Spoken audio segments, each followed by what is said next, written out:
welcome to Real Talk, episode 148. I'm Todd, this is AJ, and we're back. Welcome to the show. That's it? All right. Hey, behind the computer screen and his space shuttle command post, that's what it looks like. Space shuttle. Wouldn't you agree? Is the man, the myth, Fun Turn Clint. Hello, hello. Fun Turn, how's it going, man? Oh, it's going. All right.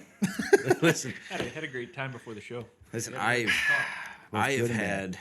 I've run out of things to say. I told you my intros at one point were just essentially clickbait, and I've ran out of anything to say. Hey, that was a professional one. Was I ruined it. And I was like, that's it? Anyway. Listen, man, maybe next week I'll come back with a good one. No, I liked it. What if I do? What do you call those things? Tongue twisters, just random tongue twisters. You confident in your ability to do tongue twisters? Because I'm not. That's why it's gonna be entertaining. Oh boy. So hey, what's Real Talk? If you're new to the show, the podcast, Real Talk is three young guys living life, talking it out, discussing the topics of the day, and really we're just here to give a platform to give you kind of a Christian perspective on life. That's right, man. We started based around a link that you're going to see somewhere in the description of this show, www.theremnant.life/real-talk. The real in there is REAL. That's right. So it's www.theremnant.life/real-talk. If you were to click that link, go all the way down to a box that says submit a question. Yep. Click the box. A form fillable box will then appear on your screen. If you type your question, your comment, your thought, even copy and paste an article you want us to discuss into the box, right. hit submit. It goes into our database instantaneously and most importantly, anonymously. Couldn't find it if we tried. Nope. And we did that because we recognize that there's times that we have questions in this life. Maybe Christians out there, if you're listening, you're a Christian, that you want to ask but feel awkward to say out loud. Yep. Or maybe you don't want to ask your pastor just because of that reason. It's uncomfortable. That's right, man. So it gives you that opportunity. Here's what we think. In this world, in the absence of an answer that the church refuses to go into, the world is going to give us an answer. And sometimes, maybe oftentimes even, that's not truth. And we know truth is only determined by God. That's right. He's the author of it. Yes. So that's it. We're also going to take a look. I'm so sorry for that cough in your ear. We're also going to take a look at some articles. Yes. Current news of the day, which segment we like to call Real News, Real Views. Real news reviews. So that's it. That's the gist of it. We're 148 episodes. I think that was some of my Southern came out. 148 episodes in. You Yankees. It's Hoosier slang. Yeah. Not even from here. Anyway, yeah, that's the gist of it. So we discussed the possibility of doing something special for 150. We won't. We never do. But we talk about it because we recognize that is a big... It's a big number. It's a milestone. It is a milestone, man. We'll do something. I know you're shaking your head, but we will. I don't think we've ever done anything for any special I don't thing. think we have except for Grant coming on the one time. For 100? Yeah. Kenny. Yeah, because that was like a promise Cowboy made years Kenny. ago. And yeah. Speaking of Cowboy Kenny, I didn't apologize to him, but go on. That's first. hilarious. What? I think there was one time we did like a special thing for like a birthday where I got party poppers, and that was a terrible. Whose birthday was that? Was I it a think was birthday? I think it was the show's Year's. birthday or New Year's. Oh, yeah, that makes sense. Which it's New Year's. Which This also, is the New Year's episode. Mm-hmm. And as you can tell, we did nothing We special. have the party popper still. they're very loud. You know what? I'll pop one. I don't care. At the end. where's mine? It's right here. They it have to be. loaded? You have to be shifted over one, and they should be over to be good to Why go. are you pointing it at me? I'll point at myself in case. Or you could point somewhere else. Yeah. Wait, so you actually Those have are to- already loaded, dude. Yeah, so you just have to spin it. over. Yeah. I don't know why you think you have to spin it. It's a gun. I'm so don't know sorry anything for all about- of you out there. This thing is use the party smoking. popper. So, smells like a pop. Remember those guns? Captain? Cap gun. Cap gun, You ever yeah. played with cap gun? Not really. Dude, my You grandpa, did, right? Yeah, Yeah, my me grandpa too. had one of the old ones. The like it was like a double barrel, like Told old you, one. I was They're, never like, into guns very much. it's Man. freaking awesome. We know, man. Where was my gun at? It's Right there in the Notre Dame. cup. All right. You know what? Hey, everyone. It's a new year, and here's our only celebration. Nice. New Year 2022. Nice. Confetti. All right. Here we are. That's gonna really hurt the people who listen on the podcast. Oh, yeah. I'm so sorry. Yeah, we did should have warned you. Yeah, we did not warn you. Yeah, the one I did is gonna really hurt their ears. So sorry. I'll try to kind of bring it down. Hey, I'll bring they it gotta down. learn. You think you can make the explosion not only do that, but all over the screen like confetti? I can do that. Anyway, 100% I can do I'm that. so sorry we did that. But it was, the cleanup's gonna be, there's confetti all over the studio floor now. Oh, well. Anyway, yeah, man, new year. I didn't even think about that. That's right. So, I guess as we close out the year, Yeah. it's important for me to get right some things I got wrong. You know, last week we discussed with you guys, if you're long-term viewers and listeners, we had a Clydesdale walking around the studio outside, distracting us, right? And that's what it sounded like. Yeah. A Clydesdale horse just going up and down the stairs, thumping. And if you go in the show, we stopped the show magically. I apparated, teleported out, came back. That's what it looks like. That's right. And told you all that we had found the culprit, and I had aimed my sights on, based on circumstantial evidence. Circumstantial I evidence. blamed it on Cowboy Kenny, Yep. one of our interns. Now listen, Cowboy Kenny wears big honking work boots. Yep. All right, honking, that's a southern thing. So it made sense. He Yeah. also at times, I stand by what I said. He sometimes intentionally stomps around, in my opinion, to let us know that he's just the alpha male. All right, I guess. So I go out there, and Louisiana Hot Sauce was out there, who is our other intern. And I mentioned to you that I saw him, and I came in, and it all makes a lot of sense now. Because he goes, yeah, man, it wasn't me, or something to that effect. I love And Louisiana Hot Sauce, and I came in and said, hey, it couldn't have been him because of his martial arts background, which is true, right? This is true, though. Yeah. Well, Light I on didn't his tell feet. you guys what. Light on his feet. Yeah, well, I thought. Later on, this whole story is actually hilarious from the perspective of Grant when you put it all in.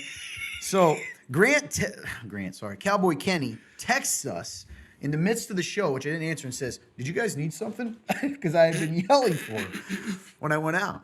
So Louisiana Hot Sauce later on goes, hey, man, maybe, it was such a strange moment. I remember going, he goes, hey, maybe it was me. Maybe it wasn't him. And I go, no, man, don't defend Cowboy Kenny. It was him. Don't defend him. So later on, what I didn't realize was that Louisiana Hot Sauce, LHS, Louisiana Hot Sauce, Yeah. was feeling guilt for letting another man take the fall. Because what we found out was it was Louisiana Hot Sauce. Because Cowboy Kenny said, I wasn't even upstairs. Cowboy Kenny was downstairs and heard me going, Kenny! So he then comes back up while we're filming and then he hears us trashing him on the other side of the wall. And he just took the bullets, man. He sat in that electric chair and just let himself take it, all for Louisiana Hot Sauce, who was the Clydesdale stomping around. So anyway, hey, shout out and apology to Cowboy Kenny and Louisiana Hot Sauce. You son of a gun. And what we realized, what I said unintentionally was like, I guess that's why we don't go by circumstantial evidence in a court. Because it's very easy to make mistakes. So that's it. That is, I wanted to get that right before we went into the Before the new year. So I was wrong. Cowboy Kenny, my apologies, buddy. Happy New Year, brother. That's that. The best part about this story is I can see Kenny on the other side of That's the George's. part that's hilarious. And when he just sat there as we trashed He's him. just going, I guess I am garbage or something. He walks away. Yeah. That's too bad. Yeah, he's like, man, I got to stop my boots downstairs. Yeah, Man. it's so loud. He probably literally thought it was him. So I love you, buddy. I really am sorry. I love both those guys. Good Dude, guys. that's so funny. We got a good crew around here. So anyway, I just want to get that out of the way. Oh, So how you been, man? well, my Yeah. mind is, I I got to get it. recover from the ridiculousness of that situation. That's our life, man.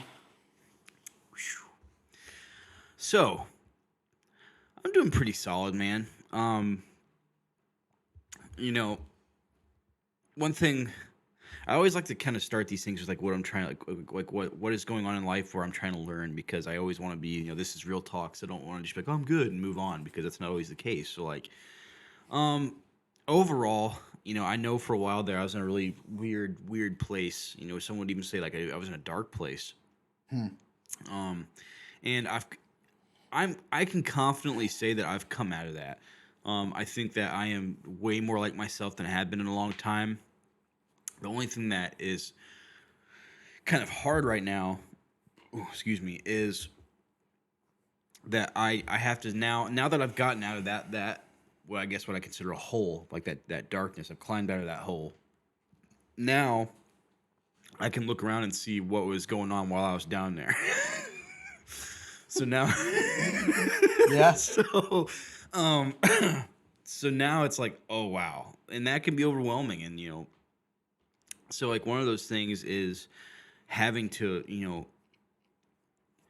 remain humble and asking questions about life and what I need to do, what I need to work on, what I honestly, man, like when it comes down to it, like a lot of the time I don't know what I'm doing a lot in life, from whether it be from the way I was raised with, being overly spoiled to just kind of being an arrogant punk sometimes in my head, thinking I know better when I don't.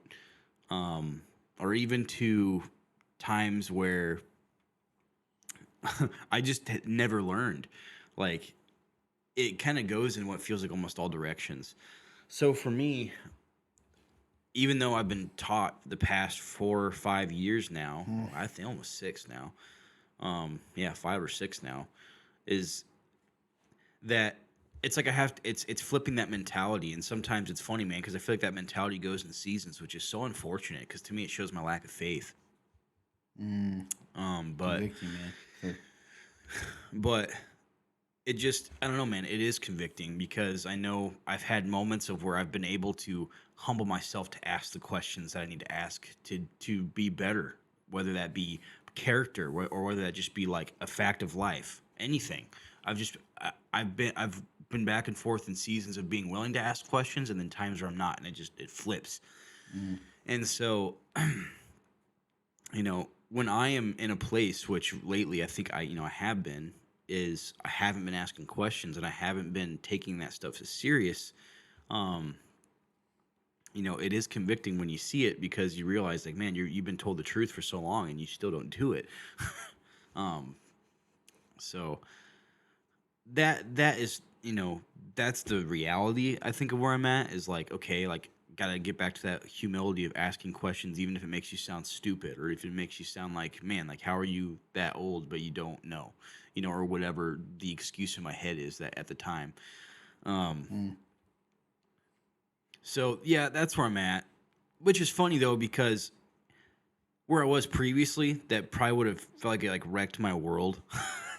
Just because I was Funny, just the way you said it. yes, like, because I was in such a dark place, and now that I'm not in that dark place, and that's how I know, like, God is real, dude, and like Jesus is here, because like his spirit is the only thing that's helped me. Like, he's gotten me out of this hole. I just needed to be willing, and I was willing finally.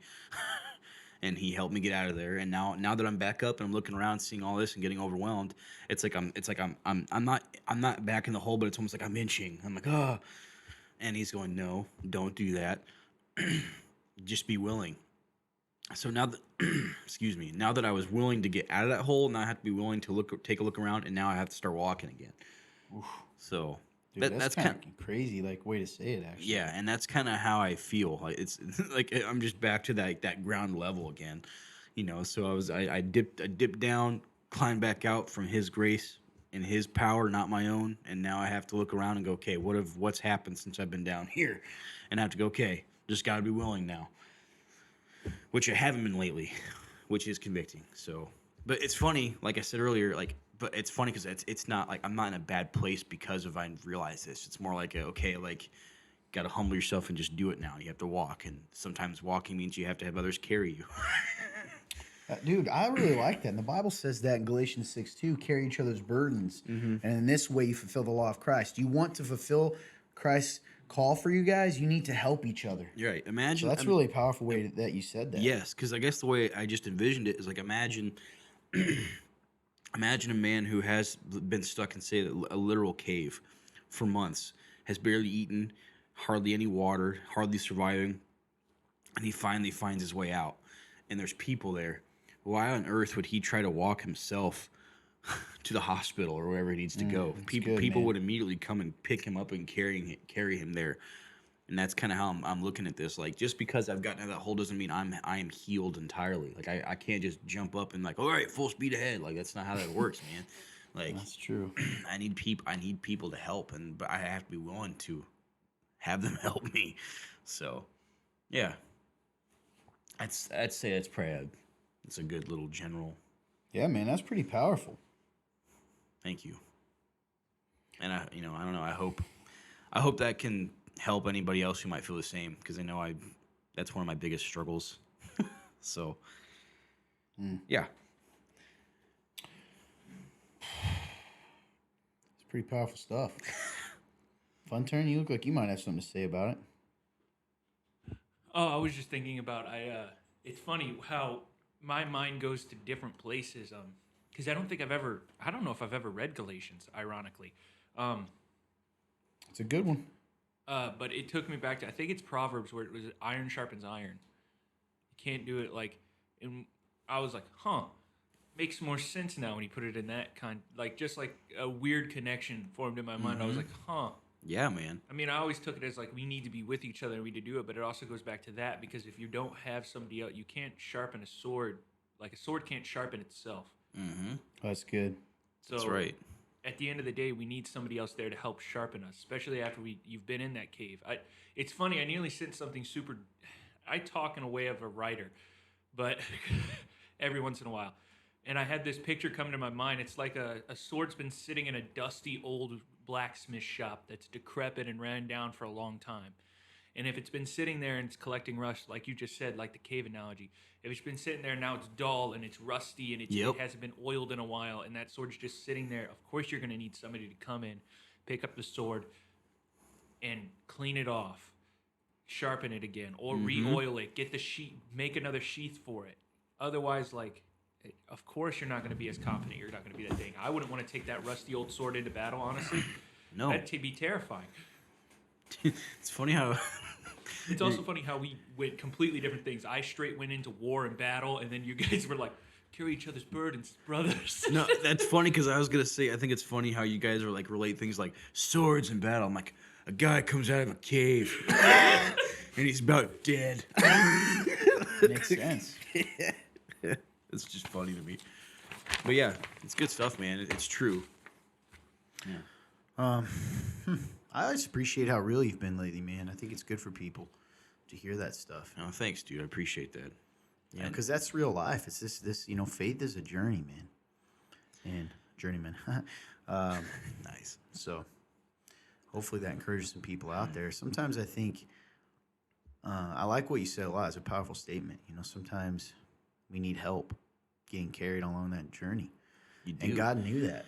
That's the crazy part. Is God knows that and tells us in the Bible. And it's funny because like sometimes because of the way I grew up and everything, like I can struggle to see my own arrogance in my life. But how arrogant is it to like try to jump up and do it yourself? Like it is pretty arrogant, man. Like so, to anybody who is close to me, including you guys and the rest of the guys who may listen that aren't here, like I do repent to you guys, because it's not fair to you either, because you just have to deal with me trying to jump up and fall. So That's part of being friends, though, man. So I forgive you, but I don't view it that way. Thank you. I appreciate that. How about you, man? How you doing? Well, as I've mentioned to you, I have appeared and been looking into if I'm in a midlife crisis before I've hit my midlife. Well, Lord willing, right? That I haven't hit my midlife. Yeah. It's just odd, man. I think we're in such strange times. Unbelievably strange. And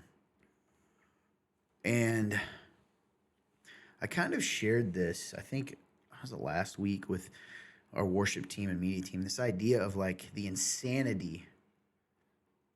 I don't know if I want to go here, but the insanity of religion, meaning the idea, and when I say religion here, I mean the idea of practicing sort of religion without actually believing it, without I'm not talking about struggling to walk it out like you said. I'm talking about people out there who intentionally only do half of it. Okay, so let me give you an example. I'm going to say that I believe in Jesus and grace and mercy and love, but when something happens with someone I know that sins, I'm going to act like they're condemned to hell, like, or they're doomed, right? A believer. We're talking about a believer, right? That grace only matters as a theory or an idea rather than an actual tangible thing we're called to offer people. Does that make sense at all? Yeah, that makes And the sense. idea of forgiveness, and when Jesus says things like, how we forgive is how we'll be forgiven. That's And so scary. those kinds of things, and that's just one side of it. And I guess I don't want to ramble, but all of this stuff, life is so strange sometimes. And before Running House guy tells me I'm being depressed or sad, I'm not. I love that guy. He always keeps us on our toes. But what I think is, it's just me thinking about it. And I get it. Not everybody overthinks, I guess, like I do maybe. But when I think, I remember talking to a guy. Okay, let me put it this way. I think I told you this. That neighbor a few months ago, I mentioned this guy I tried to talk to about Jesus. Remember that guy? Jay. Yeah. And I told the guy, in the conversation, we have not talked since really. We say, hey, but that's it. Because essentially what he said was, I did the whole Christian thing, and the more I thought about it and looked into it, the more I realized it doesn't make any sense. And I was like, it's funny, man. And I was very generous. Like, the more I've looked into it and thought about it, the more sense it makes. Like, and I guess that's kind of what I want to share is, like, even when I wrestle with these things, I find my faith deepened, not weakened. Which reminds me the idea of, like, when God says, when you seek me with all your heart, soul, and mind, right? Seek me with all your heart, soul, and mind. You'll find me. It's so interesting. So, I need to start making notes and look at my journal and stuff when I come on the show and tell you more specifically. But I'm just so me as a human, okay? And then let's just be real. This is most of us. I'm such an enigma to myself. How I can be these things that are so opposite at the same time. How can I be so loving and yet at times so hateful? How can I be so forgiving and so unforgiving? How can I truly in my heart believe this and then at times choose to willfully disobey him? It's such an odd thing. I agree. But then when I look in the Bible, I see that wrestling, right? And then I feel hope, like I've talked about many times in the book of Romans chapter 7, the Apostle Paul, who saw Jesus and did miracles, talks about this wrestling in himself where he does what he doesn't want to do and doesn't do what he want to do, and how there's this, he said, I find this war within me. On the one hand, I want to do and follow God's law. I'm paraphrasing. But on the other, I don't. And if I find myself doing what I don't want to do, this is so deep. That's why the Bible is so incredible. Paul was such a great mind. If I find myself doing what I don't want to do, meaning if I know that I'm doing things I don't want to do, the very fact that I don't want to do them proves that it's not me doing it. He said, but it's the sin within me, right? And what does that mean for those that are popping in? The sin within me. It means those parts of myself and the parts of himself that have not been cleaned up yet. That we've talked about this, that sin within Christianity is not just the bad things we do, though it is, right? Those are the symptoms of a deeper issue, which is what we need Christ for. And the deeper issue is this disease called sin. And in this earth, on this life, the Holy Spirit has cured us, but it takes a while for the symptoms to go away. And it won't really be completely finished until he fixes it. Does that make sense, or am I being too verbose here? No, this is great. So I think that It's making me think. I think that I find comfort in that. So wrapping it back around, sometimes I think there's people out there, maybe this is you get discouraged because you're like, if I feel this way, there's something wrong with me, right? If I find that at times I want to do things that God tells me not to do, or why do I keep maybe stumbling in this certain area? And we think that sometimes I wonder if there's a fear within Christians to look deeper in the Bible because they've let the world make them believe that the deeper you look into the Bible, the less real it is. Like, well, if you look into it, you're going to find out it's not true, when it's actually the complete opposite.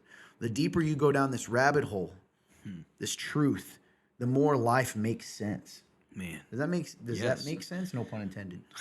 Yeah. So no, like it's gonna sound weird. The fact that sense. things don't make sense makes sense. Yes. Through the lens of the Bible, because we are not home. Right? Yes. The Bible says we are Aliens. ambassadors. Yeah, aliens in a foreign country, and in our scientific world, and I say that in quotation marks, we have been told that things that don't fit the mold of what science says is real aren't real. So things of the heart, mind, soul, these kinds of wrestlings, they're not as real as, I don't know, gravity, right? We talk about that a lot. Yeah. So I've already lost some people. I use that example when people think it's apples and oranges, and it's not. No. You know, I try to get people to understand the concept that you're already used to believing in things you can't see. You do it all the time. Yeah. Why is it that you've been brainwashed into believing that just because you can't see, which by the way, I believe you can, what I'm about to say, you can't always see the evidence of God moving or see tangible proof that this is all real, means it's not real? Well, one, I believe you do see it. You see it in the changed lives. The biggest evidence I have of Christ being who he says he is and being real, and this all being real, is myself being changed. Do you understand what I'm saying? Yes. I have been changed even in times when I'm not trying to be changed. You get what I mean? That's crazy. You can't explain Or it. like if I know the two of you, especially you, I knew you pre-Jesus and post. That is a powerful testimony to the power of the Holy Spirit, man. It's true, dude. Right? So you're sitting there focusing on the areas in which you're still growing, right? Yep. But I can look at you when I let myself and go, dude, you're a completely different human being, and the only difference is Christ. You know what I'm saying? It's I facts. feel like dude. when I talk, I probably straight ramble. facts. No, man, this isn't a ramble, man. This is once again, like, I don't know. I guess be encouraged out there, friends. I said that weird, but I meant it. That, you know, don't focus so much on your faults that you lose sight of the miracle of the good in you and the changes that have occurred in you. That's right, man. That's the Holy Spirit. Yes. Changes you. It really Yes, does. It does, because when you start, and I think that's probably why I was also in such a dark place at one point, is because I was only focusing on the negative, and like that becomes hopeless. Because again, that's part of the mystery of all this, right? Is that you're never going to be good enough. Oh, exactly. Yeah, but you're made good enough by Him, and you Exactly. can rest in that. So it frees you from that. I'm so glad you brought that up. It frees you from that performance treadmill. Yes. Where, and this is the mystery. Okay, Todd, what do you like? It frees you from the performance treadmill of I have to be good enough to reach heaven. I have to be good enough to reach Jesus. Yep. And here's the weird part. No, because Jesus the Bible says in the midst of our sin, in our brokenness, He reached down to us. Mm-hmm. So we don't change in order to reach Him. We change because we've been reached. Does that make sense? Yep. It has nothing to do with us. Yeah. Beyond the fact that we can make that process. I mean, we're changed regardless. But, and that's Christianity. We are literally made into new beings, right? So it's like, okay, but sometimes we want to go live like we're the old thing. Yes. So it's kind of like a caterpillar and butterfly. Imagine a butterfly that never flies because it still wants to live as a caterpillar. That's right. And it's like, It's dude, you just got trying- wings now. Yep, Why don't it's you just trying to fly? slug around. It's like, dude. I'm still a caterpillar, and sometimes because I crawl around, I'm just a scummy caterpillar. It's like, bro, you can literally fly. You have multicolored wings. You just you want to live in what's comfortable instead of what's real and true and beautiful. And It's all right, that. man. Instead of like embracing the new, man, that is convicting. Me too, man. So anyway, I know I'm going to give Remnant House guy a hard time because I think sometimes he thinks I'm always depressed when I think this. I think it is a he, by the way. I love that guy. He always gives us such encouragement. But He does. He was really, what's cool about him, he always doesn't let us get too low. He's always pushing us wherever you are out there. So here's the thing. I'm not low in that, but I think it's so surreal. Yes, that's such a good word. Do you ever for it. have moments, this is kind of a side note, but attached a little bit, where you realize that you're looking out your own eyes? That's going to sound crazy. I get it. Do you know what I'm talking about? I get it. Like right now I'm doing it. I'm going, Yep. I am looking at you, okay? You exist outside of me. It's wild, isn't it? It's horrifying in a way, right? It makes you go, what is happening? Yes. Like you can't see your own face. No, I never will. That's terrifying. I can only see the reflection of it. Wow. That's terrifying. Do you think you could pull your eyeball out and turn it around and look at you? You know what? Dude, I don't know. I don't know. Hey, Because as long as I would think, as Nurse long as Jill, our old friend, let us know yes. whether this is possible. as long, in my opinion, as long as the optical like nerve is still attached and someone turns it around and looks, you think you'd be able to see yourself. I would imagine. I wonder if somebody's done that. Here's the thing, though. to test it. You'd You'd have imagine to. it had. I would imagine that process would be so painful. I don't know if you'd be able to even like Got a lot of process painkillers what's nowadays. Yep. I don't know. Anyway, that had nothing to do with this here. You made me wonder. Anyway, does you're that right. know? Back to the surreal moments. Yes. Sorry. No, I was just thinking through it. Like, does that Yeah. mean like you'd be looking at yourself through one eye and you'd see your Yeah. one eye and like And the other eye seen out. what would that do? I don't know. Anyway, that's where I'm at. So very thankful. It's all real, guys. Don't be afraid to pursue it with your mind. God gave you that mind and intellect for a reason. And I've been saying this a lot to our people lately. If God can't handle your questions, if God can't handle the weight of your thoughts and all of that, then he wouldn't be who he said he was. He is above us. He can handle it. He doesn't need excuses. You know what I'm saying? Yeah, man. So anyway, fun turn. Thanks for asking. Bud. Yeah, Fun absolutely, turn. dude. Anything going on with you, man? I have gone back to my old hurting myself ways. This last week at basketball, I nearly killed myself, and I am not I'm not injured, though I don't really know what the difference is. I can still move, and I will still be able to operate. You talking about what happened in basketball? Yeah. Yeah, I closed my eyes. I thought Yeah, it was rough, He was man. going I to was the ER scared for him. sure. Yep. I was so scared for your head. True, a fun turn. So what, from my perspective, and you can feel free to give us yours. We're playing basketball. He was actually on the other team, and I was intimately involved in this. Yes. Because I was driving to the basket like I do. Oh, yeah. All right. And I did. I can, get mocked because people say I can't go right. I did. Then I went left. Clint saw this because I remember him going, move, move, move. He flips his hips to get in front of me because otherwise I'm going in for an easy bucket. And then I honestly, man, and this is where you can come in. I couldn't tell whether I think he tripped, because you flipped your hips fast. Well, the problem was his feet got tangled. There's another guy behind us who couldn't really catch, and he was going down. I mean, straight back. Right? Oh, yeah. And I was right there, and I admit this.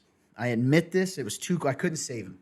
I closed my eyes because I thought he was going to literally crack his skull open. It was pretty scary. I audibly heard his body crash. Oh, yeah. So from your perspective, what happened? I looked over. The guy did not move, did not crash in. In Correct. fact, he shied away. I didn't know I flipped my hips. I basically had a split-second decision to go, okay, I now have to take this away. So I did that, and then I got airborne at some point somehow.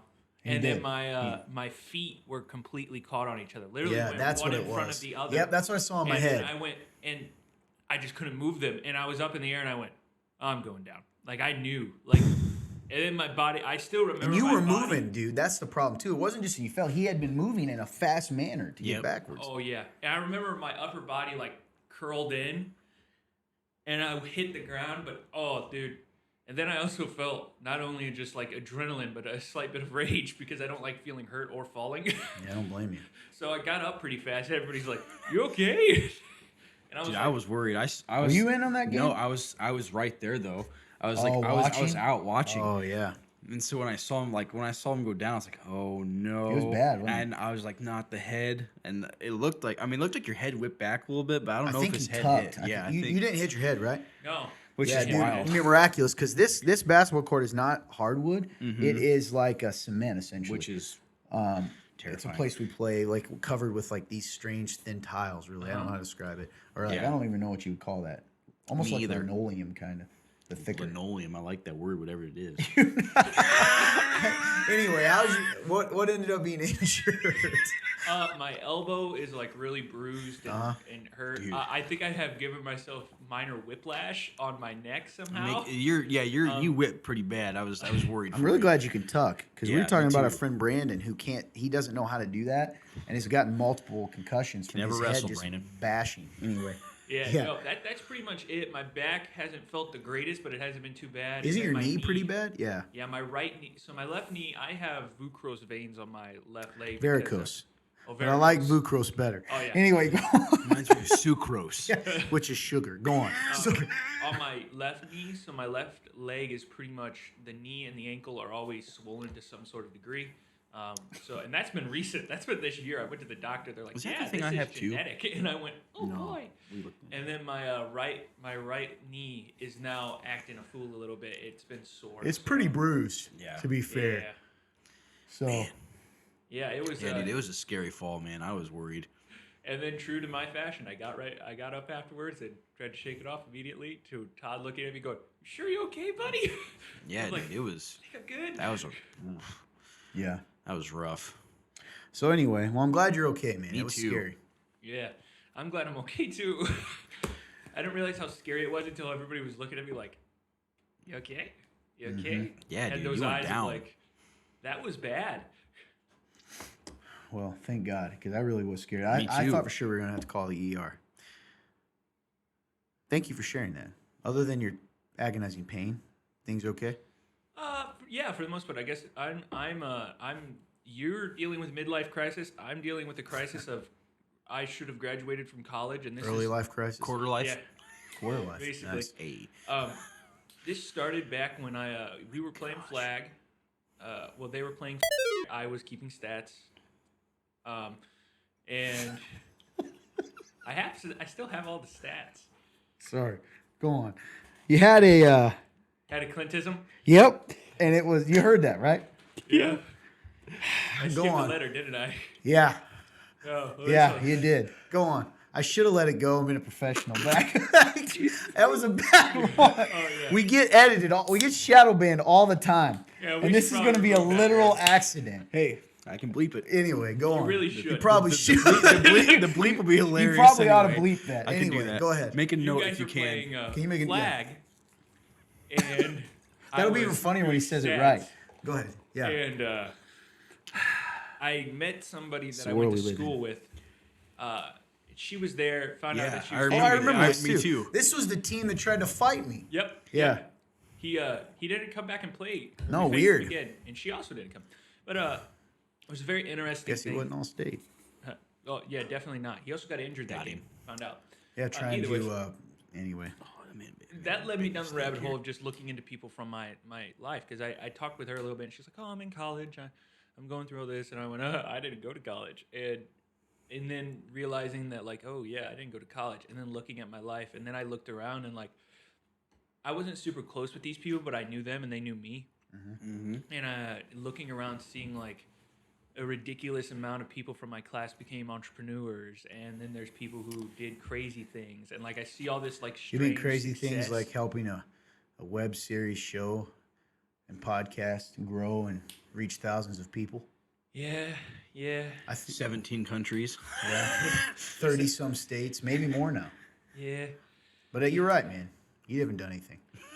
I guess I do the guess same my thing, weird man. standard is I look in the mirror and I go, "You've accomplished nothing, you slob." Yeah, help the Then- church grow. Yeah. Yeah. and then it's like somebody's Youth looking behind group. you that are like this. What the frick? How's he done all that stuff? And I'm over here going, Yeah, it's kind of subjective, isn't it? Or it's kind of like we look at things and it's never good enough for Success ourselves. is very subjective Oh, in yeah. the world. 100%. Sorry, I didn't mean to cut you "Oh off. no, Go ahead. dude, you're good. No, you're right. I think that's what I've been fighting a lot lately, which is interesting because I don't. There is like this weird like for the first Contentment's for weird. man. actually, Mm-hmm. it's not that it's because I struggle to have confidence and I struggle to strive for success and have that drive. In fact, you've talked to me about this, Todd. I have passion, but I lack drive. I like have none. This is the first time in my life where it's not really necessarily drive, but there's a want to do. It's almost like a desire for success, and it's been nagging me. But there's also the part of me that's like that's also not necessarily like. There's a part of me that's like it's not necessarily why I want it isn't necessarily right. So I've been Like your heart isn't right in it. Yeah, I I don't gotcha. think it is. I think there is definitely a level of like yes, I should not bury any talents that I have. Like I've started writing Yeah. finally. I'm excited. I need to which get on the people- editing for you. Todd, Blake, production guy Blake, have pushed me a lot, and actually everybody in Remnant House and the whole team has pushed me to start doing because I have fantastic stories. I just Yeah, refuse to lay them down. I still think the idea of a podcast where you just tell stories, man, with your voice would be big, man. Yes. Like where you tell your stories as audio, like you know what I mean, as like an Yes. audio play. You know, you could do that. Like No Sleep. Yes. Yes, I can literally set you up. Yeah, today. like chapter 1, chapter 2. And then you just have it written out, or at least have it written out to an Or a extent. thought, yeah. Like a storyboard or like a guideline, and you just go for it. Like, what if you created a character who was like the lore master of this world, and my every gosh. episode is somebody coming and sitting down and hear the lore master just talk Lore about his master. world. Wow. That would actually be really interesting. Anyway, I'm an idea guy. Loremaster's Galaxy. That also or would something. probably help me a lot. Lore Masters Galaxy, yeah. All right, yeah. The Galaxy, man. That's all right. Lore Masters Galaxy. Yeah, it's like a space opera. Anyway, space opera. What do we got? It just starts off with me at like a table going. This show's been ridiculous. Welcome to the Lord. This is true podcast, right? Yeah. This is true. That's podcast. who we are. But yeah, that's pretty much Anyway. what I've been like in my Stay tuned mind. for Lore Masters Galaxy. Anyway. I've been in my mind literally running through just put up that the title. idea and then looking at like their lives. And I've reached out to a few people and just seeing where they are, and just it's very interesting because time does pass and you think It goes these so people- fast, bro. And you think that these people I that hate you're it. gonna know for the rest of your life, you don't know them. You at don't know all. anything. Dude, You don't time know is anything weird at for all. you, especially. Oh yeah. Yes, So it's so strange. It literally makes And me crumble. I guess I'm finally coming to grips that things have changed, and I'm so You're at many the right years age. behind. Yeah, Makes that's sense. true, man. That's true. Think You about are. it. Yeah. It's been about 4 years now. Yeah. Yep, I get it. At 4 more years of school, and then I'm already back here going, what the frick's going on? What the heck? Because you What? blinked and you were in high school before. Bro, and I now am you're not. I am a year 2 years away almost. Well, actually it's almost 2022, so almost a year away from being graduated for 10 years. Oh, high school? Yes. Yeah. For 10 years already. I know, man. And it is Goes fast. What? It really does. Also, the Midwest thing where people just get married young is so real. Because I was looking through it, it wasn't even like I was like, huh? I You know wonder what's how this crazy guy's though, doing. dude? How this guy's doing? And they were all married, and I was like, what in tarnation? I don't think that's as common as you think, man. I'm pretty sure I just read somewhere. Now, don't quote me on this. You guys can look it up. But I'm pretty sure the average age of marriage in America has become like 30, which is crazy. Really? Yes, dude. Crazy. Yes. Which back in our parents, my parents had me they got married at 18, 19, and I think I was married at, or they had me at like 19, being 19, which is Right. wild. I think Same. my parents And- were 25, 26 when they had me. So right I'm around my pretty age. sure, man, that it's like 30 now, which is our generations have just been like, yeah, we're makes not me doing wonder. it because they kept pushing us to do right. it. Our parents were like, You think we have our generation is a strange like commitment thing?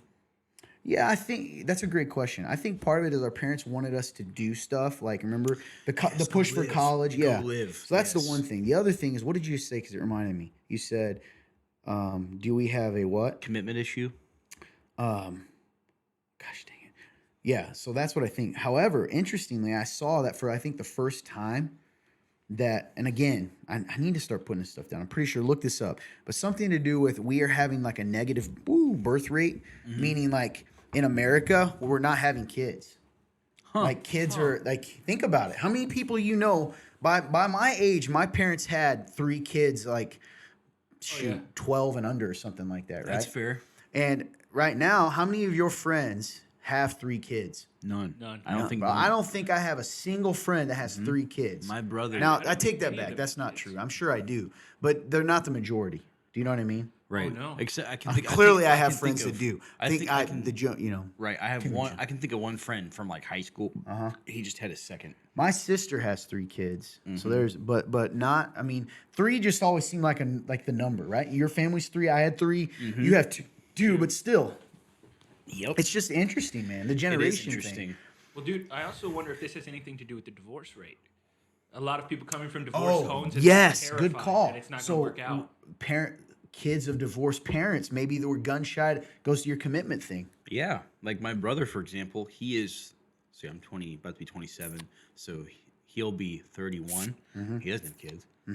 Yeah. He's not married yet either, right? Yep. Engaged. Yeah, But, but like, that, which yep, is not- typical now. Yep. Engaged. It's but he's not interesting, married. man. It's interesting. Which is interesting because, yes, medieval times was a little bit different, actually a ton different from now, especially marrying age. Because if you think you married They'd at 18, have a lot of kids 'cause they wouldn't all married, live. they married real young, and it's because they should have a lot of kids.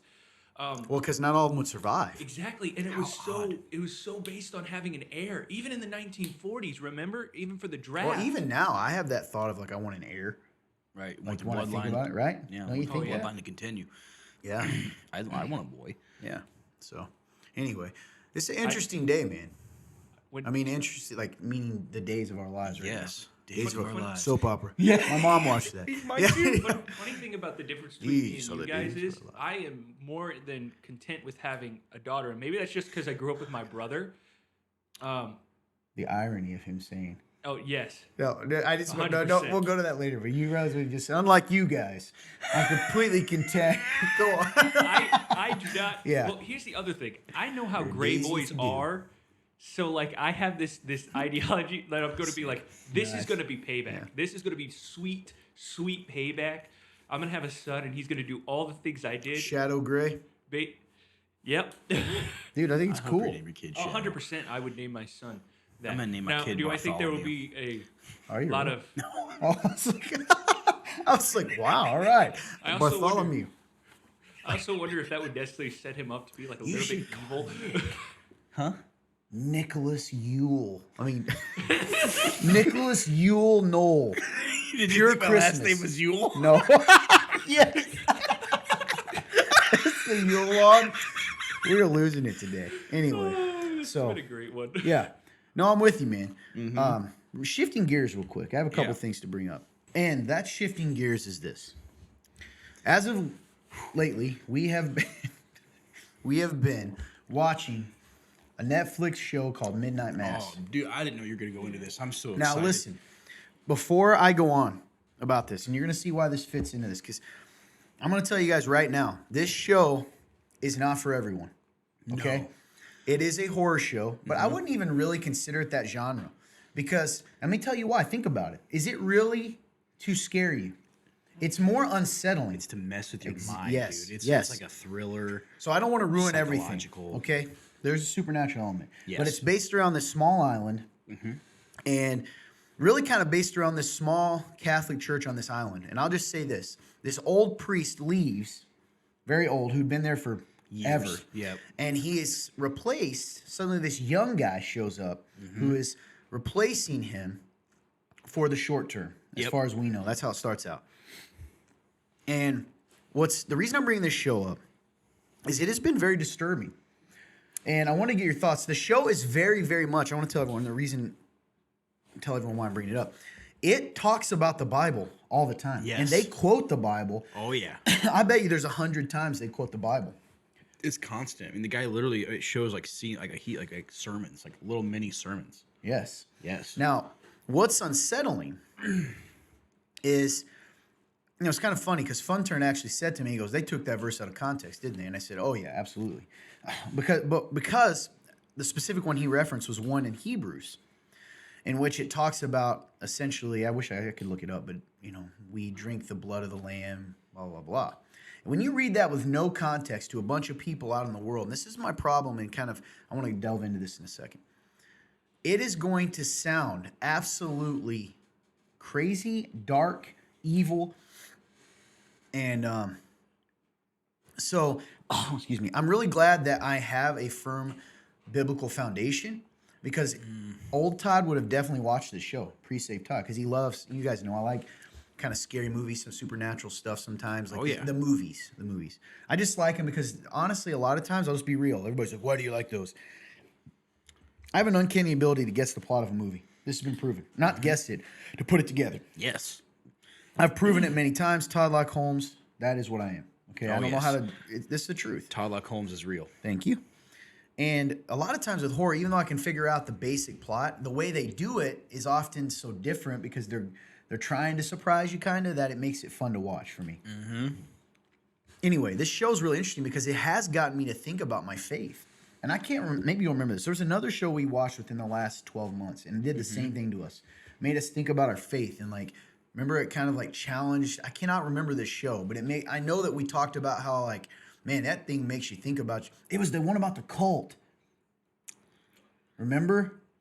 Oh, it was the one about the Waco guy we started watching. Oh yeah, because we only. I think it was watched called that. Waco. It was called Waco. Anyway, it made me go, man, Yes. Because all it takes is a subtle twisting, just the most subtle twisting of the truth. Yep.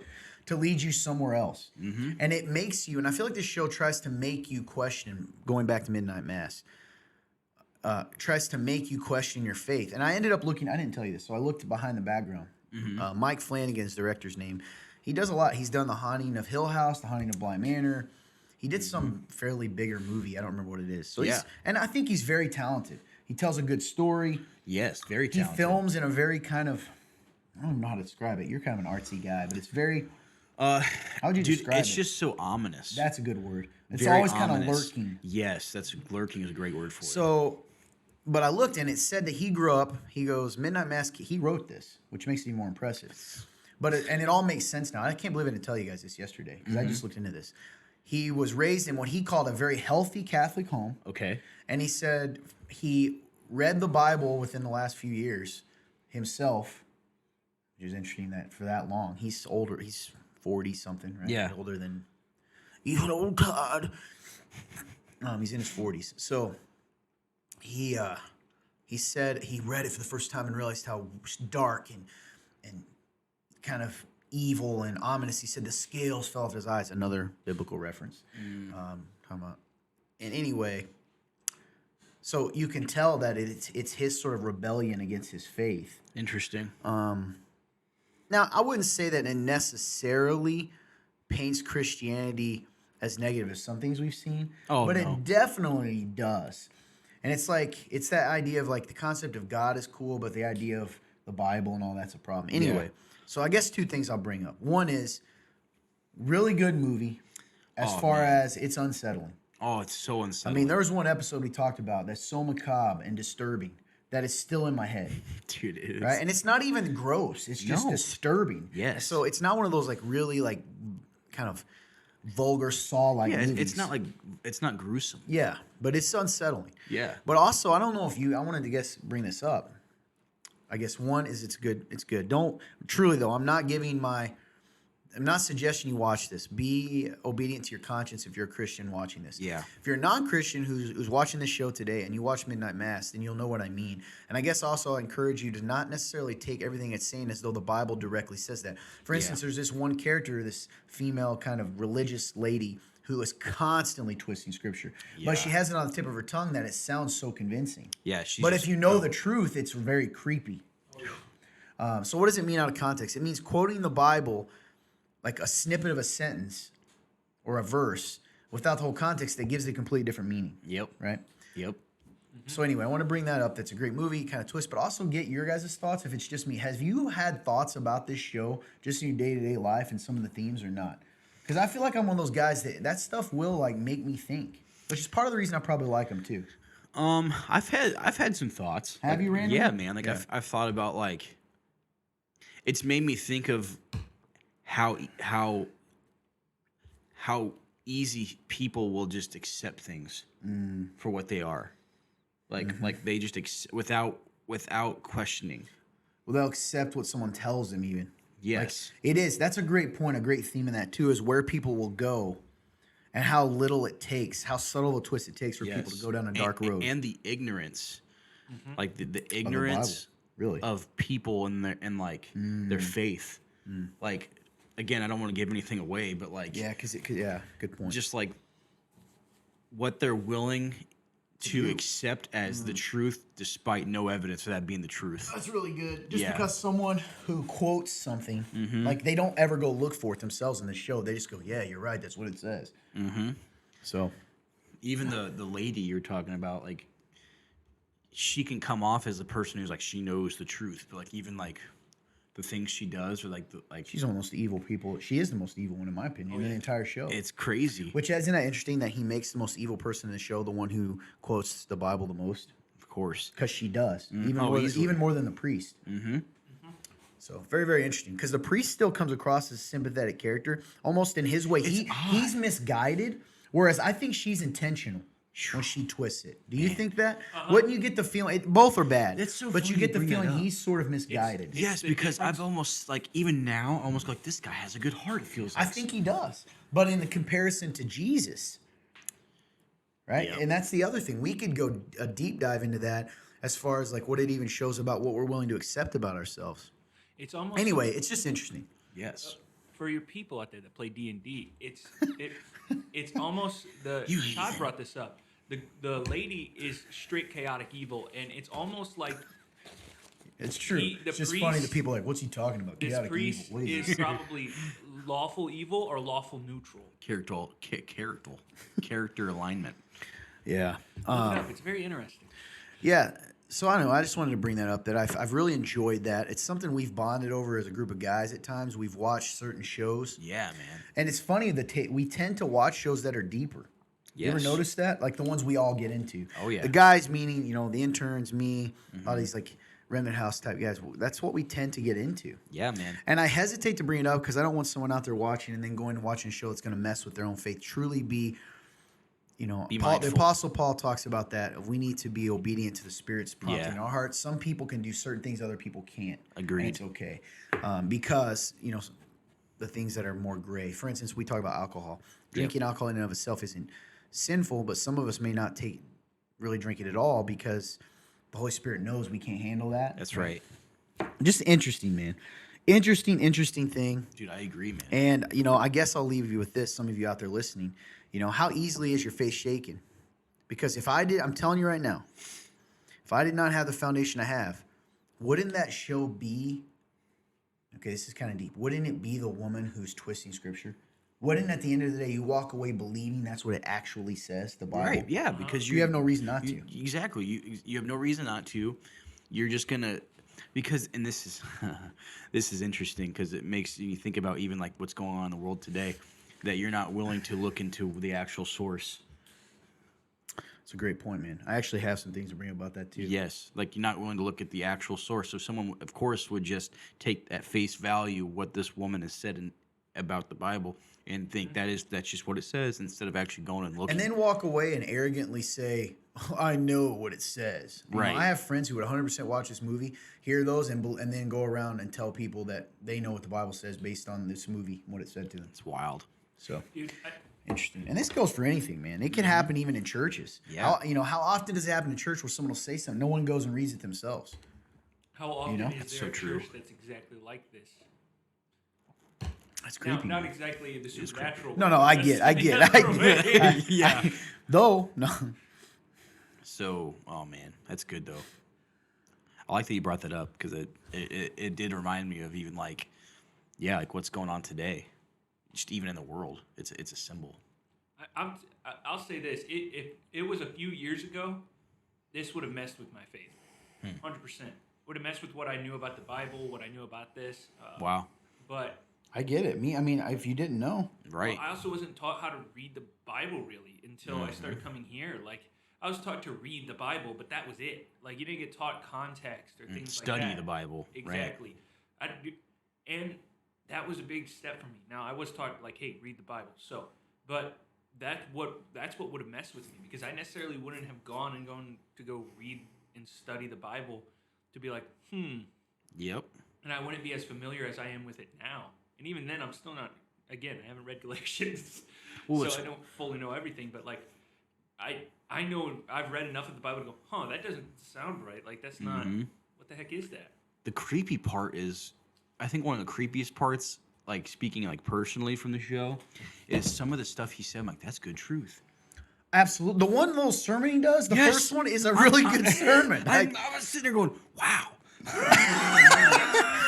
I'm going, what? Well, that one was actually not completely wrong. That's why. And that's which why is- it's scary. That's what I was going to say. The first one was true. Yeah. And I'm wondering, not looking at it, probably did that intentionally, the director. And then they get progressively, remember? Oh, and there's an old woman at the end who tells her daughter, I don't want you to ever go back there. And she says, that is not the same man I knew. That is not my church.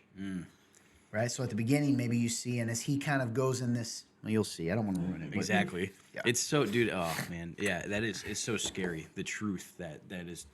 Ugh. Interesting segue. Yes.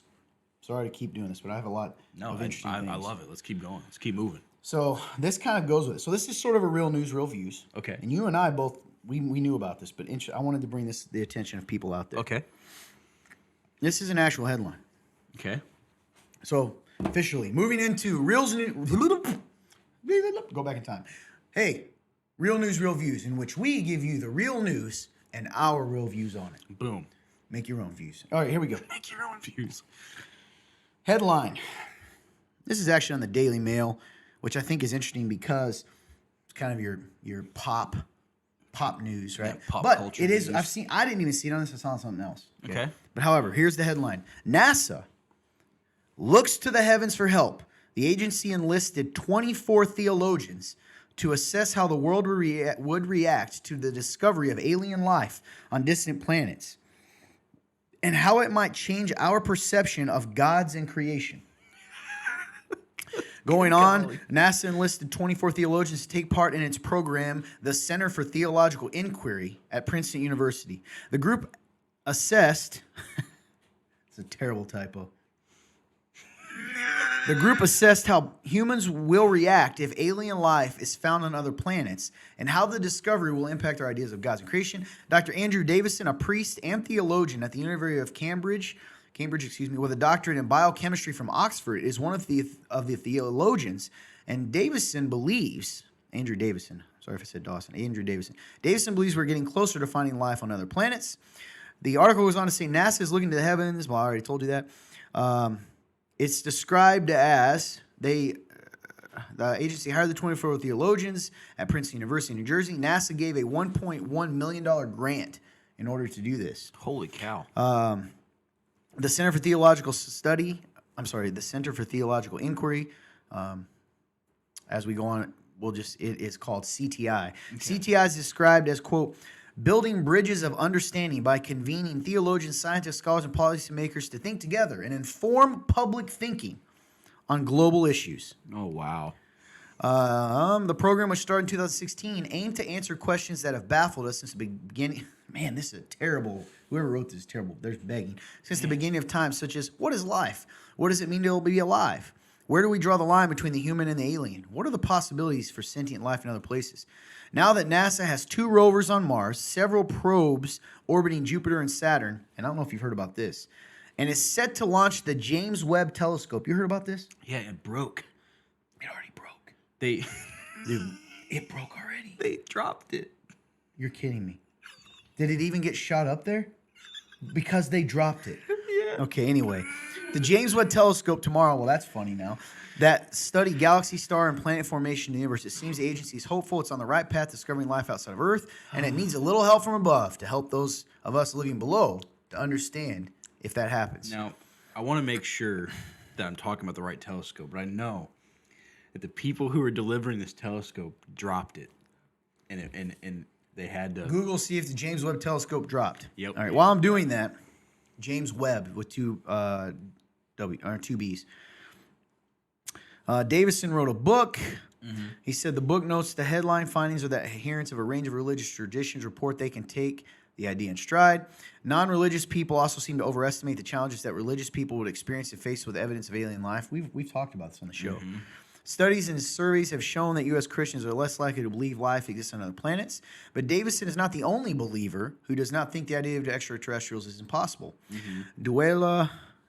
Duilia De Mello, an astronomer and physics professor at Catholic University, said she has several seminarians in her classes who often bring up theoretical questions about intelligent life in the universe.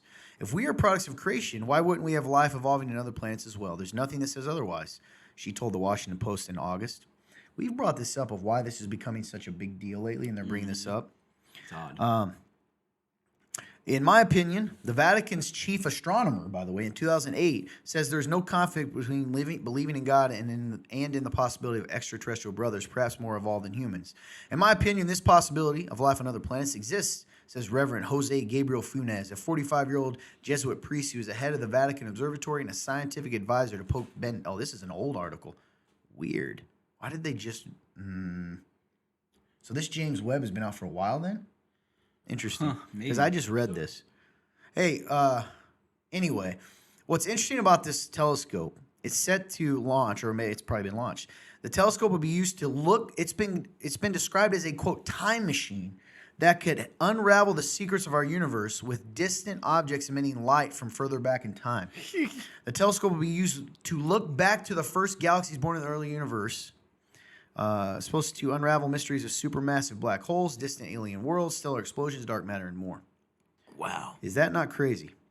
It's insane. So I guess I bring that up because I think that's pretty interesting. Yes. Though now I want to look back because I do have confirmation, at least from the Guardian. no, this article's from December 24th, 2021. This just came out. Go ahead. Sorry. Yes, there was they put it in more scientific terms, like a unplanned release of clamp bands. But yes, they dropped it. So it did not get launched? It was moved. It was supposed to launch December 18th, and it was moved to December 22nd. So it should be launched by now. But from your article, it hasn't been launched, which makes me wonder. Oh, wow. I got to look that up. Wow. So anyway, what do you guys think about, we'll talk about one more time, and those out there. Yeah. This is so ridiculous. 6 hours ago. 6 hours ago they said something about it? Yeah. Oh, man. NASA's James Webb Space Telescope is about to transform into its final form. What is it? It's apparently a Power Dragon Ranger. Ball? Yeah. It's been in space for 3 days now. Okay. Okay, so it has The riskiest part of the journey to deep space is just getting underway. Guys, there's so many interesting things I could go into here, but I'm considered a conspiracy theorist, so I try not to talk about it. But and I'm considered that by people that don't ever read anything. Right. Man, it's heading, apparently, its final destination is 1 million miles from Earth. 1 million miles away from Earth. Good golly, man. And there's no way that they can safely bring astronauts to that distance to give it a tune-up. So if the telescope breaks, that's it for the mission. That's running NASA a total of $9.7 billion. Holy. Well, How are you supposed... Oh, man, I don't know, man. How are you supposed to prepare for 1 million miles outside of Earth? Can you even... Like, you can't... In my opinion, I don't think there's a way to fully describe the atmosphere, what's going to be happening out there. Like, you just can't. Oh, joke. So anyway, apparently it was flowed. Excuse me. So how many miles away from the Earth is the moon? Fun turn? I'm Anyway, just your curious. thoughts on alien life. They have been bringing this up a lot lately. You know, So before they being like media, governments, etc. Right. Before I was a Christian, I was like, oh, yeah, aliens definitely exist. And now that I'm a Christian, I still believe it. I will tell you this. I believe that it's possible. Exactly. Let me ask you this. Does that affect your faith? No. Would it rock you? No. Why not? Because at the end of the day, man, like, God is God. I am not. And he's told me the truth, and I have to believe that. Like, Yeah, that's and good. honestly, with, like, something outside of our understanding like that, like, what changes that? And also, like, he said there's some weird stuff in the Bible anyway that's, like... And by weird stuff, I don't mean, like, creepy. It's more like they brought... Some mysteries. Yes. Here's the thing I think about Scripture. The Bible it doesn't change that the Bible would be direct revelation to us. Exactly. You understand what I'm saying? So, again, it wouldn't rock me as of right now. Now, I will tell you the truth, since this is a real talk. Would that mess with my head as far as what your entire life is, you know, meant to, your worldview? Let's put it that way, right? To be opened up to that. So, and to be fair, Albert Mohler of the South, he's a prominent theologian, well respected. He says he does not believe in it, and that, you know, creation was for this purpose, and I'm behind that too. Yeah. The creation was behind the purpose of Jesus Christ saving humanity, you know, etc. So I just want to bring it up because I think it's pretty fascinating that they hired these theologians, that they are serious enough. Yes. You know, that's just interesting. To invest $1 million in them, like... Talking about it. Yes. How do we do... Like, how... I also never liked the idea of, like, forming public opinion. I don't like that. Yeah, I That agree. concept, you know? Yeah, because to me, it's like they're trying to subtly say, like, we're going to control the narrative of this. Like, we're going to control how people are going to think. Like, it's all about keeping it under control, which is just, There's a difference between control and protection, in my opinion. It's good. So anyway, I just want to share that. Mileage? the moon is 238,855 miles away. Wow. You say how much? 200? 238,000. 238,000. Closer enough. Yeah. For real, though, that's wild. So they're taking it 1 million. That's what they say. Yeah. The sun is 92.96 million miles away. 2.6 million? 92.96 million. 92 million miles away. The sun? Okay. The sun, yeah. Wow. That's crazy. All right, for my next article. Okay. This isn't even ones we have. Sorry. I love it, dude. This is awesome. How many people here do you think out there, and then we're definitely going to get banned for this, shadow banned for what I'm about to bring up, Okay. have heard of the Ghislaine Maxwell trial? Oh yeah, man. I know. I've heard of it. Now, do you want to catch everyone up briefly on Ghislaine Maxwell, who she was connected with? We Yes. talked about this last year. Yes. So Ghislaine Maxwell, she was a close associate, some even say romantic partner of Jeffrey Epstein. And so for those of you who don't know who Jeffrey Epstein is, he was the man who's essentially been he's been noted as this guy, this random guy who's just with like some of the most famous and most wealthy people in the world. Powerful people. Yes, and he's just always been in close relationship with them. They found out that he was a child sex predator. And they had this kind of this sort of, lack of a better word, pedophile ring. Yes. Really. And this trial's going on in America right now, and no one has heard about it because weirdly, the Omicron surge, we're 100% getting banned, by the way, because I said that. But the Omicron surge kind of came up at the same time. That's right. Isn't that weird timing? Weird by the way? timing. It is. It's odd to me.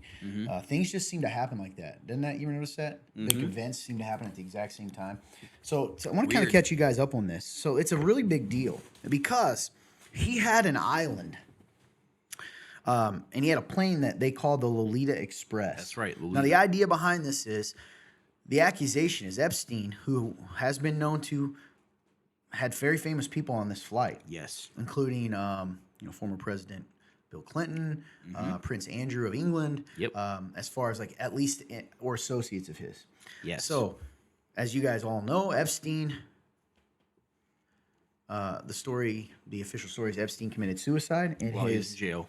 Incredibly, just a lot of weird stuff. We talked about this last year. You'd have to go look at one of our old episodes. And guys, we joke a lot, but I mean it's a fact. We get affected at least on the novel. Head novel is the social media site, I will say, because certain words get. Yeah. So anyway, this is a fact. Everybody thinks I'm crazy. And I think it deserves a Christian response. So this lady, Ghislaine Maxwell, billionaires, all of them were trafficking. She is getting charged right now with all of this, with numerous charges. In fact, Funturn, can you look up at what her actual charges are? So he'll look that up. But we're not hearing anything about it. No, it's not. And it's a monstrous deal, man, because of the huge. connections they have with really powerful people. Yes. Huge. It's insane. And here's some facts. I mean, it's pretty obvious at this point that there are some very powerful people that ran in these circles. Yes, man. But what I wanted to bring up today, this is such an interesting thing, AJ, because it's saying, I saw this today, one of the articles is, the Maxwell verdict, is in jeopardy because the judge declares that, quote, the astronomical Omicron surge is, quote, putting at risk our ability to complete this trial. Are you kidding me? No, I'm not kidding you. What? Yeah. What do you think about that, man? What do I think about that? Isn't that? I guess one thing is I'd encourage all of you to look this up, this article yourself, Maxwell trial, and really dig into it. Don't just accept the first ones on, because some of the things they did, we have actual witnesses that are alive who talked about and about the abuse that they suffered at the hands of these people. Yes. And what I think is interesting is it's just crazy that we're not talking about this. What do you got, Funturn? So, from what I can find of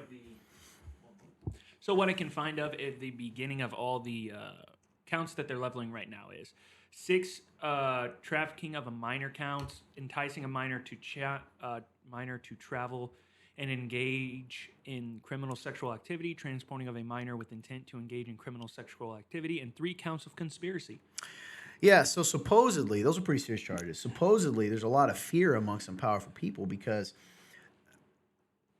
so they found out in Epstein's apartment, and you know this, that he had cameras in every room. Every like literally a secret camera. Oh, yeah. Yes. And files on a lot of these powerful people. Because the idea is probably for bribery and to protect himself. Yes. So the idea is there's some fear here of what she knows and what she might do if she were to flip on them. But we're not hearing about anything. That being said, that then leads to, so check that out, guys. Go look at that. Some terrible stuff that's happened. And, powerful people in the world are sinful people. Imagine people you may know, okay, who aren't believers, who maybe not believers, maybe morally hampered, morally questionable people. Now Yeah. imagine you give them unlimited resources. What would they be willing to do? So that's just something to think about. But we're not talking about the Omicron surge. And I wish I had wrote this. So Omicron is the latest variant of the virus that we're all dealing with. Yeah. Incredibly contagious. However, what I think is interesting, you can look this up. This is factual, people. This isn't. You guys need to trust that this show, we do take this show seriously. We're never going to bring up anything that isn't verifiable. Okay.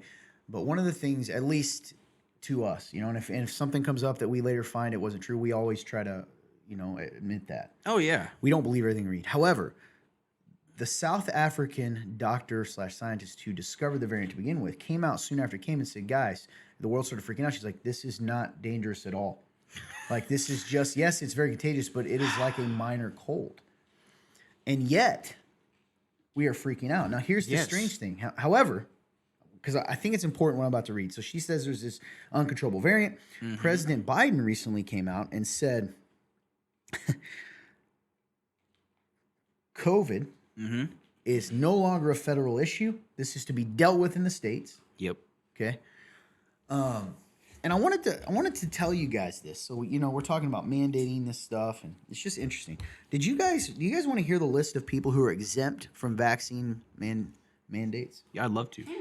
The White House staff, the Okay. Congress and congressional staff, the legislative branch, the judicial branch, CDC employees, FDA employees, USPS employees, the mailmen, Pfizer employees, Moderna employees, and illegal immigrants. Huh. Even in the states in which they're mandated. This is according to this site. So Yeah. it's just odd. We're getting a lot of conflicting signals on like If all it's of this. if it's so helpful, then why is every single government branch agency exempt from having to take it? I guess I just don't like, and to be fair, even former President Trump has come out and said, "Hey, get the vaccine," which is confusing for some people. A little bit. And we're not anti-vaxxers here, so I'm not even like, it's really not even about the vaccine to us. What I think is interesting is, can we just at least admit that we're getting a lot of confusing and contradictory information here? Oh yeah. And it seems to be that things just don't make sense, because why are we getting these conflicting things? Yeah, man. I mean, I don't. There's been so many flip flops of I'm do trying to find this, some do of the- that, don't do this. Yeah. And it's just like, man, there's no consistency. And at this point, it just feels like people are just scrambling because they don't know what to do. Yeah, And and they're so just trying to cover themselves. that's really good. Instead of just saying, "Hey, we don't know," this is kind of what we're saying, right? It's like, oh, we're just gonna keep making up stuff, Yep. or like acting like we know when we don't. Exactly. And just the reliance on one man to accurately control this entire situation, like with his information. I don't know, man. Given his background too. Yeah, it is a strange situation, and the fact that we are just openly accepting it very, very quickly definitely points out some things about the American people at the very least. Have you guys heard from Dr. Peter McCullough? He's an actual well-respected person. You guys need to look this up too. Well, I encourage everyone listening to look up Dr.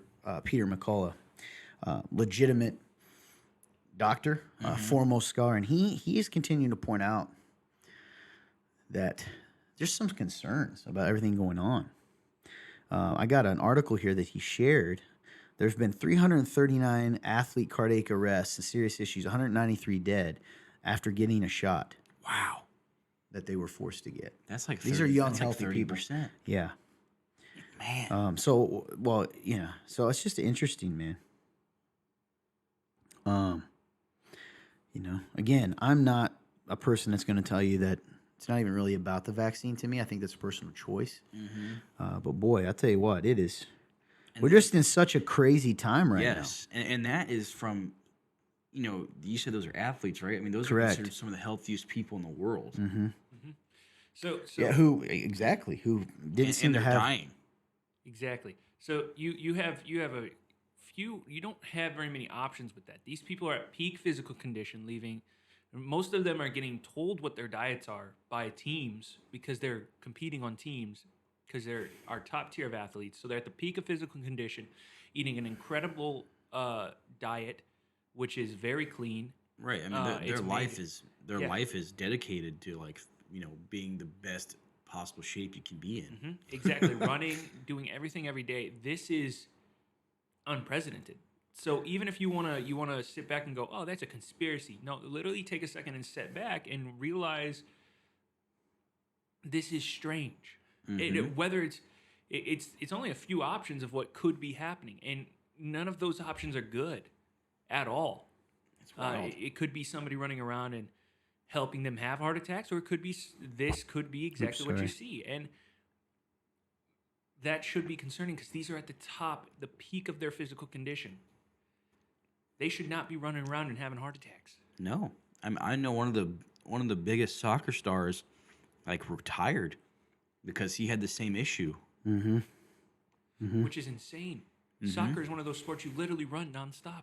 Oh yeah, Just a lot of stuff going on in the news today, man. And not to scare people, but not even. No, let's move on from that kind of stuff. I mean, that alone is crazy. Yeah. I've got another article here that says this is from England, so not in the U.S., but that children with disabilities were offered do not resuscitate orders amid pandemic, in order to help prevent the hospital systems from being overwhelmed during the pandemic. wow. They reportedly extended to asking families of disabled minors whether they should be resuscitated in the event their heart stopped beating. That is just absolutely insane, man. Like, It's wild. I'm going to tell you right now. and Wrong. I think the scariest part is just how blatantly. I mean, if you look at the numbers, what's going on here doesn't make any sense for how the world is reacting to it. It makes no sense. It's tough, man. It really is tough to get through all the stuff, Yes, and that's one thing that we've always said. Like, we don't sit here and deny that this thing isn't real. Oh, we never have. Yeah. No, we've always said, okay, like this is a real thing. But for it to have less than less than 1% death rate in the whole world, right? Pretty sure it's less than 1%, or if it is, it's like 1%, 2 at the most. Like, dude. And look at the world's reaction to it. Like, it doesn't It's add wild, up. isn't it? No, it's just crazy. I don't know, man. I was reading that. I'm trying to find it here as you guys are talking, but I can't. I can't find it. Where they're kind of backing away some from some of this stuff. But I can't find it from some of the states are backing off some of the restrictions. Yeah. I know the CDC, and this is factual. I have this down, kind of all tying together. Just came out and cut the time down. Oh, I remember you saying something about this the other day. Yeah, I'll read that. This was just in. The U.S. CDC just revised its COVID isolation guidelines from 10 days to 5 days if asymptomatic, followed by 5 days of mask wearing. And the change is, quote, motivated by science, end quote.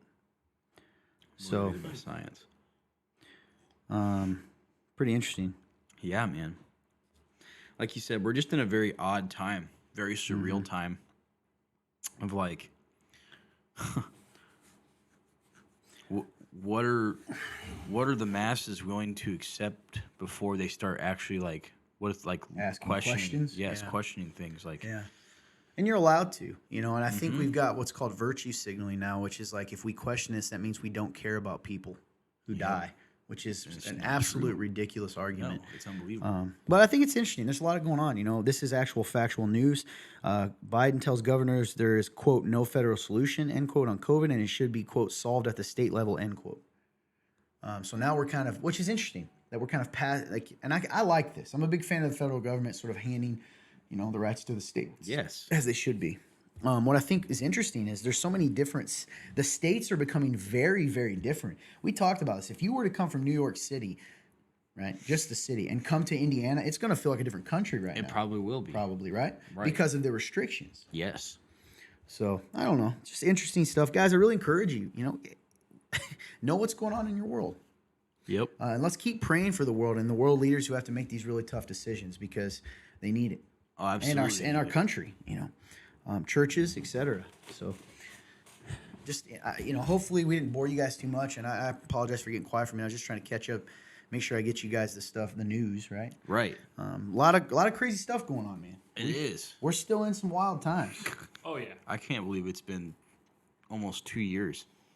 That's gone really, really fast, hasn't it? Yes, it's been like 2 years since this has been happening. And it showed like what did we say at the beginning of the pandemic? It's definitely showed cracks. Gonna reveal, yes, that's good.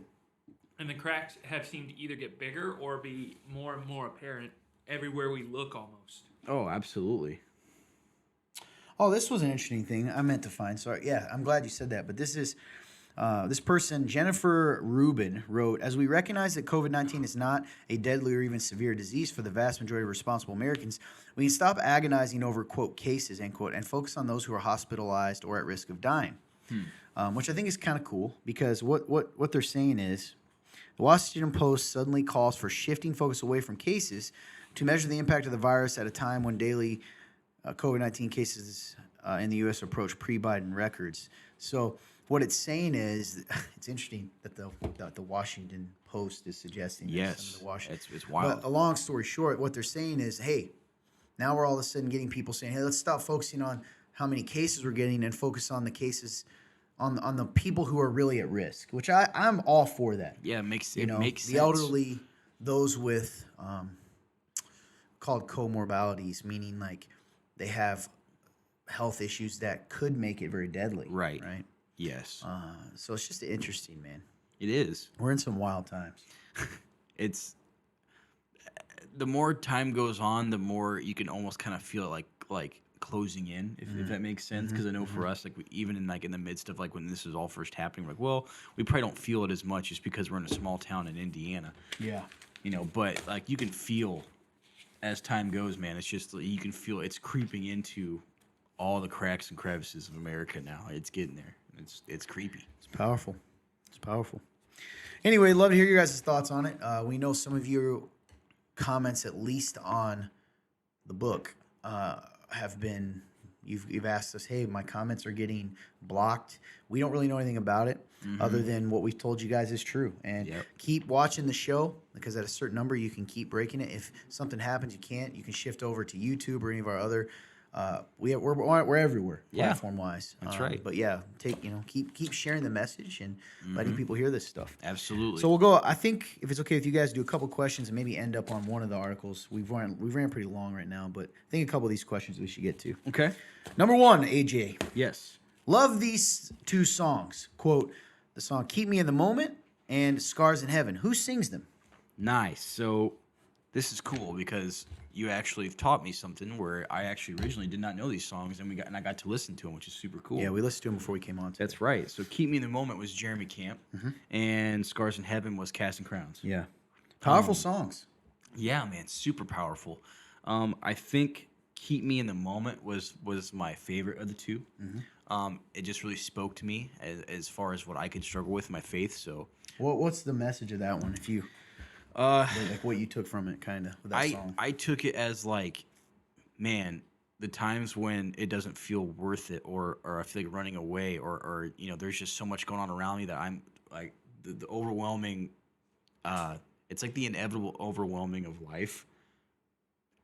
Lord, keep me here in this moment so I can recognize you're here, you're with me. The first stanza, I don't know what you call it, the first part is really powerful. He's talking about, I've been thinking about family and how fast time goes by. I need to Yes. stay in these moments. And we talk about that time going fast and how you can miss the moments. Right? Yes, it's Don't miss the it moments. scares the crap Said that out in a of me. message a few years ago. So, Scars in Heaven's Casting Crowns, and sort of about the idea that, you know, those of when our loved ones pass on, that yes, we grieve for them, but they're in a better place if they know Christ. And Yes. there's only one person with scars, and they said Christ. Sort of that concept. But anyway, great songs. Thanks for bringing those up. Yes. Reminded me of another Jeremy Camp song that was sort of more in my life for a long time early in my faith, and that was I Still Believe.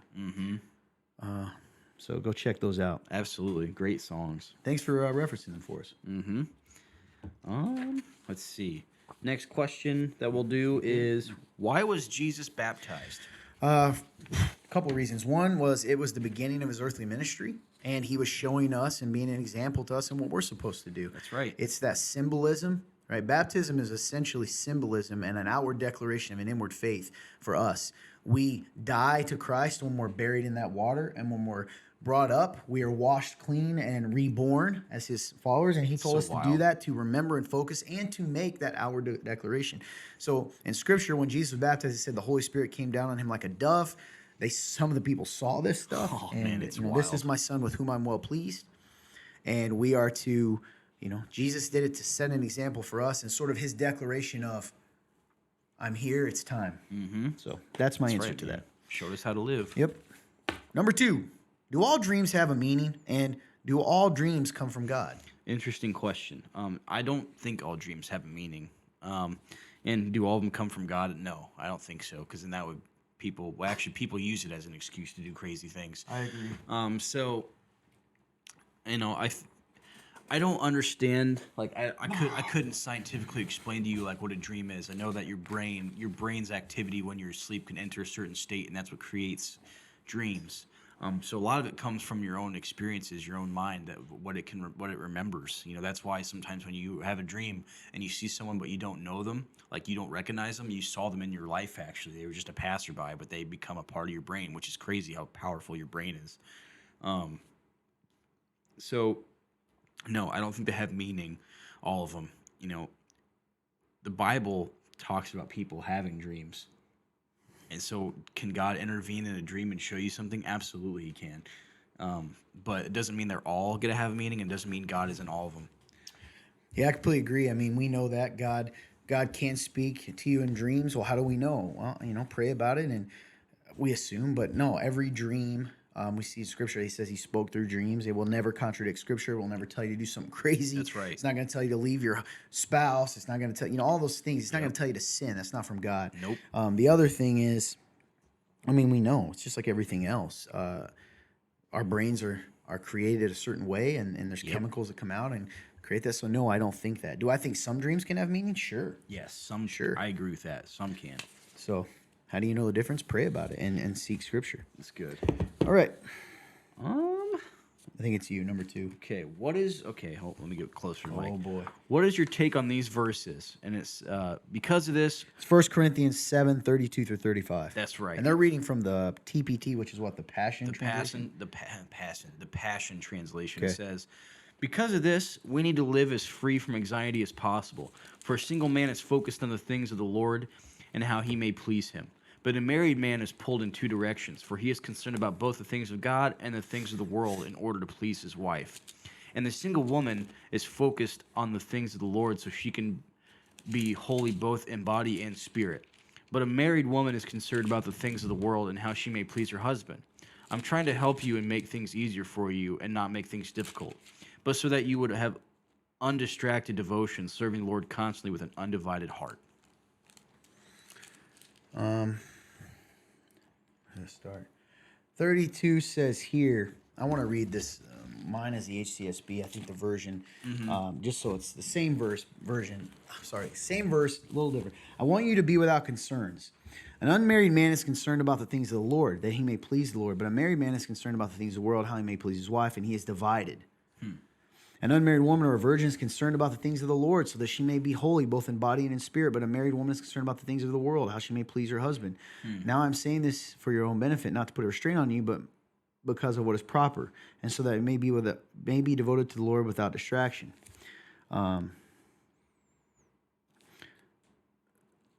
and before this, he talks about marriage. Are you bound to wife? He's saying you become saved, and maybe and what do you change about your life situation once you become saved? That's where it started. And he says, listen, about virgins, he means unmarried. I have no command from the Lord, but I give you an opinion as one who's by the Lord's mercy trustworthy. Is it fine for why? It is. I consider this as good because of the present distress. It's fine for a man to stay as he is. Are you bound to a wife? Do not seek to be loosed. Are you loosed from a wife? Do not seek a wife. However, if you do get married, you have not sinned. In a virgin marriage, she has not sinned. But such people have trouble in this life, and I'm trying to spare you. And then he goes on to say, concerns. And essentially what he's saying is, listen, first off, we know that marriage is beautiful and it is ordained by God, and he wanted, it's a beautiful thing. But Right. Paul is saying, listen, you need to understand that marriage is not easy. Nope. Marriage is going to cause, when you're married, you're torn between, a Christian can be torn between the things of the world and pleasing their spouse. And that's really all he's trying to say. And he's trying to say, and it's encouragement to single people, first of all, because it's saying when you're single, you're able to focus on the Lord and do a lot of things. Yeah, man. And also maybe a warning to the married of like, hey, you can love your spouse and do all those things while at the same time making sure that your focus is God. I mean, we've talked about this before. A good husband won't necessarily, or a good wife in the world standards or their spouse's standards, is not always going to necessarily be a sold out believer, but a true Christ disciple will always be a good spouse. That's right, man. So I don't know. So good. Yeah, so he's really just kind of talking about how hard it is when you're married to be focused on the kingdom sometimes. Oh, and you yeah. have to be intentional about it. Yes. But it is not saying marriage is evil or wrong. In fact, we know Nope. that. We've got to look at it through the lens of all Scripture. Yes. So That's good. anyway, cool. Can the devil hear my thoughts? It's an interesting question. I guess I guess this is. I've never thought about this. Which We is had funny. this question before, actually. Yes. Like I feel like I'm like I never thought of this. You're like, yeah, you have. So I've realized that when I am like in a place of like negativity and I start saying like you suck, like I'm saying you is like referring to me in like a third person, which is just so odd. I'd imagine with him being he was a powerful angel of the Lord. Does he have special abilities? Yes. So I'm gonna have to say I think he can hear your thoughts. We disagree. I do not believe he can hear your thoughts. We have zero proof of that in Scripture. He is not omnipotent and omniscient, which means he doesn't know everything and he's not all powerful. That's So if true. he doesn't know everything, he cannot hear your thoughts. Now, he's intelligent enough after thousands of years to be able to read human What you patterns, do. right? Okay. Right? So That like, makes sense. It's kind of like you. I can't read your mind, but I know you well enough to know how you're going to react in certain situations. That makes a lot. So more no, sense. I do not believe the enemy can hear your thoughts. Even the idea when it says the enemy prowls around like a roaring lion looking for someone to devour. Why would he need to look If he knew, if he can read your mind? that Why would makes he so need much to pray, sense, right? man. So just the thought I had. No, that's Yeah, good. That it's good changes stuff. my mind entirely. I didn't think of it that way. Good stuff, my friend. You're Yes. Okay. Says I had a question that related to your sermon from Sunday. Do you think Christians sin just to feel loved? That some might struggle with feeling loved, accepted, or even... Well, actually, that might be a typo. That some might struggle with feeling loved and accepted, or even during the good times that they feel they have to do bad just to get that feeling they're loved because they have had someone love them in their dark times. So essentially, that when I read this, it's that idea of like any attention is better than no attention, Yes. right? So it's kind of like you see a dog acts up because it wants attention, or a little kid can, they say neglected children sometimes can act out in order to get some attention because at least then someone's looking at them. Right. So do I think people do that? Probably. What's scary in those situations, okay, and I'm not saying this judgmentally, but what's scary in those situations is what have they put above? What's most important to them? What's most important to them is them getting attention, right? They put that above following God. So it's not God's attention they seek. It's not God's healing or restoration. It's getting some sort of human, quote, affection or attention. And that's dangerous. And I think that probably happens. And I think, if you're one of those people that struggle with that, you need to be honest with yourself and go to God. This ties in with what I said earlier about sometimes how we're kind of crazy in our faith, okay? And all of us. So if you're a Christian and you do this, think about what you're saying. You say you believe this, but you don't, oh, hey, go to God. And we all go, yeah, I guess so. But none of us really know what that means. Do you actually believe that when you go to God in prayer and talk to him that he responds to you in the moment? Or do you just think it's some kind of weird? So I'm telling you from experience, it seems kind of countercultural, or doesn't make sense. But you don't need the attention of those people to be fulfilled. Truthfully. Here's a great example. If you were on a desert island, would you no longer be a Christian? If you were by yourself in a desert island, should you just kill yourself because, let's say you had food and stuff. I'm just going to die because I don't have human attention, so God's not real. You see what I mean? Yeah. So, absolutely, I think this happens. But I think that goes back to this concept we talk about in Christianity that very few people understand, and that's having your identity in Christ. What I always tell people, and I told you this a few months ago, what I've learned, I've brought this up a lot. Todd, how are you so confident in the Lord? First of all, I'm not all the time. But I can tell you that any confidence I do have is this. I have been put in positions, and I don't brag on this. It stinks, sometimes because of my own choices and sometimes not, where I had no one. So, for instance, there was a period in my life where I was homeless. I had no job, no car. I didn't have anyone to, I didn't have anyone in my life. And what I had to come to realize was, like, I had suicidal thoughts. Is life worth living? Is these things I say I believe, are they real? And I'm telling you what the craziest thing happened. When I let go of the compulsive desire to have attention from some person because there was no one there to get it from, and I went to God, even though it felt crazy, I felt my relationship with God became very tangible and real. And I tell people this all the time. I felt, for lack of a better word, God wrap his arms around me. I felt the relationship with him in a very real, tangible way. Like I could drive down the road, be talking to him, or walk down the road, be talking to him, and it would be like I'm interacting with someone else. Man. It is real, and it's either real or it's not. And those moments that our brain tries to tell us it's not, we have to go to the Bible and remember what he said. So when Jesus talks about building your foundation on solid rock versus sand castles, for lack of a better word, and how when the trials of life and the storms come, they're going to knock away the sand, right? And we have to start over. That's what it means. The only relationship in this life, the only thing 100% guaranteed is my relationship with Jesus Christ.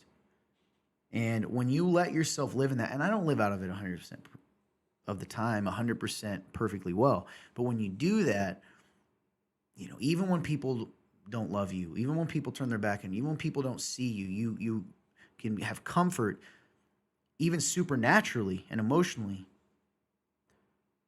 through the Holy Spirit, through God, and your relationship with him. And that will stop you from acting out. Because if you think about it, your question is really deep, because isn't that why everyone acts out? I go and have sex outside of marriage because I want to be seen and touched and felt. Yeah. I go and take drugs because I want to feel something. Yeah. I'm addicted to this or that because it gives me purpose. You see what I mean? It's all wrapped around that. So what a great question.